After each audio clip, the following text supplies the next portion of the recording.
Onko teillä uuden vuoden lupauksia tälle vuodelle?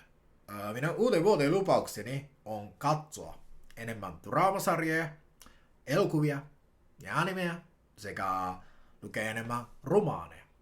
Ehkä monien mielestä tämä kuulostaa aika yksinkertaiselta ja jopa liian helpolta lupaukselta.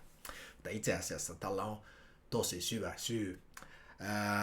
Olen ehkä noin 20 vuotta ihan teini-iästä lähtien miettinyt jatkuvasti, mitä mä haluan tehdä. Mikä olisi se oma juttuni. Ja miten voisin tehdä jotain todella oikeasti merkityksellistä ja kiinnostavaa elämässäni. Siis pääni oli täynnä sellaisia kysymyksiä ja ajatuksia, mikä on se oikea suunta.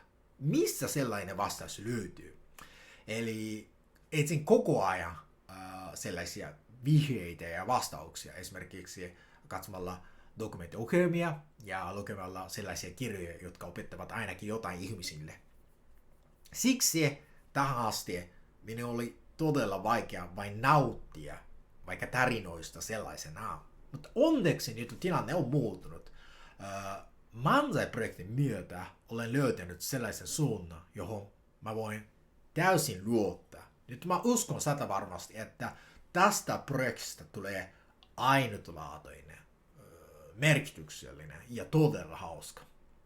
Siis nyt mulla on vihdoin ja viimein enemmän sellaista henkistä tilaa.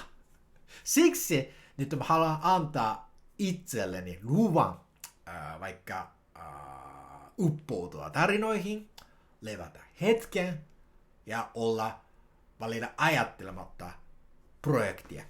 Siis sellainen on minun uuden vuoden lupaus.